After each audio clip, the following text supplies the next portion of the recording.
There was once a time when the one who could soar overhead chose to walk among us, a time when one man was a symbol of hope. But then it all changed. His world came crashing down, and once it fell, something twisted stood in his place. No longer a symbol of hope, but a symbol of fear and control. As the old saying goes, you either die a hero or live long enough to see yourself become a tyrannical, despotic ass. In this injustice timeline, civilians aren't all too pleased with Superman's authoritative regime. So on a casual business day, a group calling themselves the Uprising orchestrates a mission to bring down the symbol of Superman's iron-fisted control. While being successful in their pursuit of kabooming Superman's statue, the Uprising are quickly apprehended by Flash and Superman. But then Superman receives urgent information from Cyborg about an unaccounted member of the Uprising that was also present on site.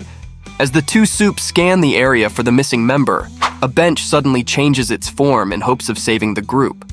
Unfortunately, his efforts are all in vain as Flash quickly connects the dots. Superman, our guy, is a talking bench. Hearing the insulting nickname, the bench transforms into a menacing monster and introduces himself as the typical big, bad, and evil. Just as the words leave his mouth, Superman soars through the air and punches the living daylights out of Mr. Your worst nightmare made real? Oh man, please don't hurt me, please don't hurt me, please don't hurt me. I know you, don't I? Realizing the boy is the one called Luke McDonough, the Supes apprehend Luke to take him to the Trench, an underwater prison where the Superman regime has been storing all of its superpowered criminals.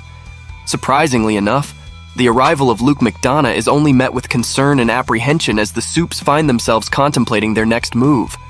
Who or what could cause such anxiety among the most formidable superheroes? With tension thick in the air, Wonder Woman questions Superman's decision to detain this shape-shifting criminal, as Superman affirms his decision to lead by example and to bend at no one's will. Wonder Woman tells Cyborg and Sinestro to keep this mysterious man in their sights at all times. Keep him targeted. If he tries anything, don't hold back.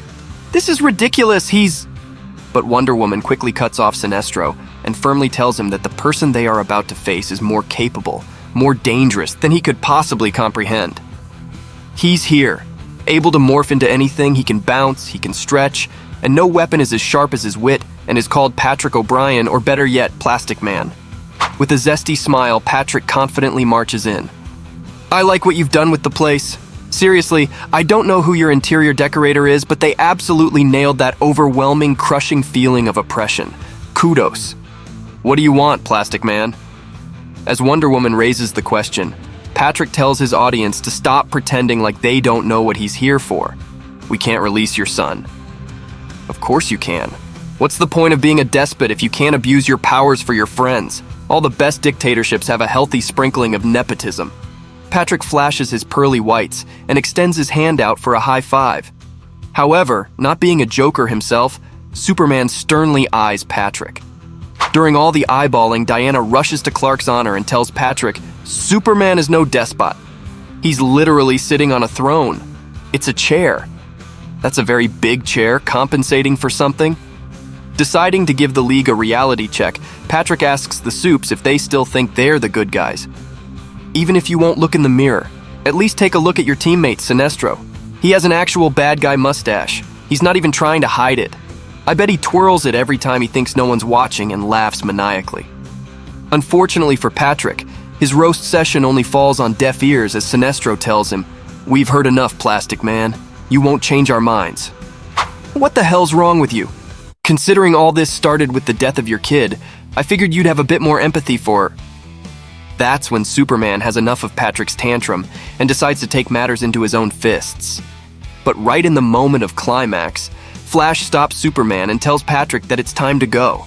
While taking a walk with Patrick, Barry Allen tells him that Superman's in a bad place. A bad place? Have you seen what he's wearing? You preferred when he wore the underwear? I preferred when he wore a smile. As the two reach an alleyway, Plastic Man seizes his chance and suffocates Flash until he loses consciousness. Then, after shapeshifting into Flash, Plastic Man cleverly finds Victor Stone.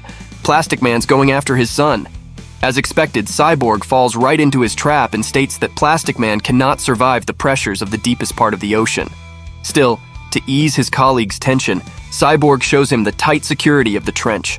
After successfully acquiring information on the trench, Patrick meticulously steals some Green Lantern rings.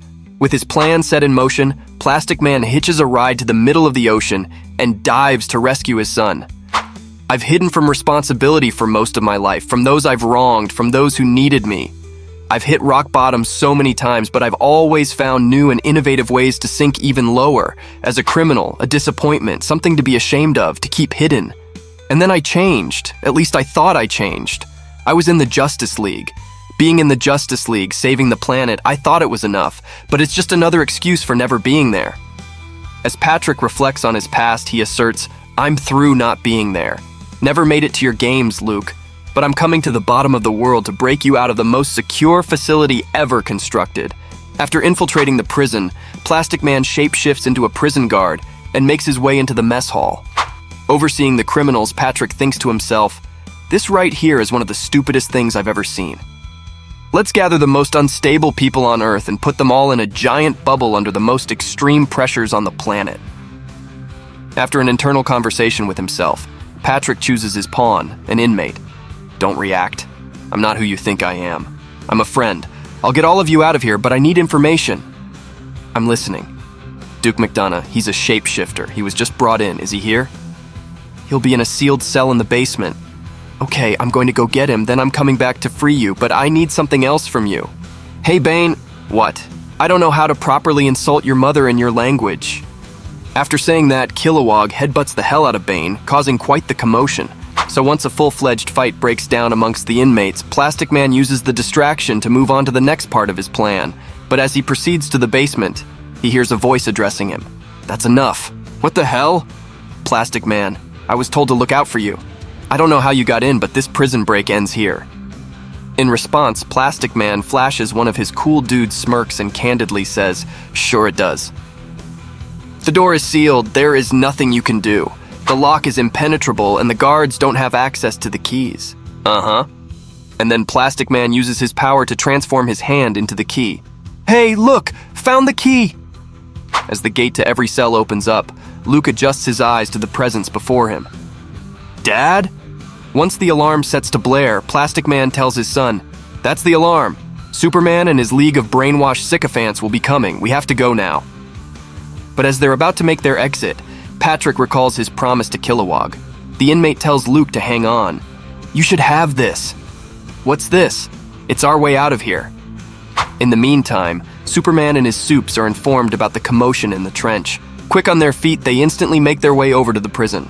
As for Patrick and Luke, they return to the mess with the intention of stopping Kilowog. When suddenly the whole place fills with gas. No, that's not gas, that's the warden. Seeing Metamorpho on the site, Patrick tries to greet him, but in return, Rex tells him that he's glad to see him as now they won't go through the trouble of bringing him to the trench. And then their conversation is cut short as Superman and company arrive on the scene. "Well, it was nice of you to visit, Dad." Luke turns into Metamorpho and asks, "Should I just head on back to my cell, or—" But before Luke can walk to his confinement, Plastic Man calls out to Kilowog, "Catch Lantern!" successfully retrieving their rings. But as the scene unfolds, Sinestro tries to neutralize the situation by attacking Kilowog. While he manages to kill the alien, he also ends up creating a huge hole in the dome. With the roof seconds away from collapsing, Plastic Man uses his abilities to hold the shattered glass roof and tells the crowd, "This roof is moments away from collapsing and killing almost everyone in here. Superman can't stop that. They can't come in here without everyone dying." "That's a good thing." "What the hell are you talking about? We need the glass." As Plastic Man instructs his son to use the Mirror Master's belt he gave him, Luke obediently follows the orders, and as a result, a portal opens up before them. "Now stretch out, Luke." Upon receiving his father's instructions, Luke grabs the inmates and directs them towards the portal. But time is running out as the water menace tries to push through the already shattered roof. During this difficult moment, Plastic Man shoulders the burden of making sure everyone is out of harm's way. "Dad, go!" Despite his father's insistence to leave him behind, Luke refuses and extends out his neck to talk some sense to him. "Dad, come on!" "I can't move, Luke." "Of course you can!" Just as the dome's about to crash and burn before them, the father and son decide to have a heart-to-heart. After all, what better time to fix your daddy issues when death is right in front of you, eh? You know what I think? I think you like drama. I think some screwed up part of you would actually find it easier to sacrifice yourself here rather than escape and hang out with me. That's actually pretty insightful. Abandoning his selfless act, Patrick joins his son and manages to make a hairbreadth escape. But Plastic Man's worries are far from over as he now faces a crowd of supervillains. In a desperate attempt, he addresses the crowd of villains and tells them to focus their energy on Superman's tyranny. Concluding his speech, Plastic Man tells his son, "Look, if you really want, I guess we could try to stand up to Superman." But Luke has a better idea as he responds back with, "Or, we could just hide until more qualified people bring him down." That's my boy. Please leave a like and subscribe.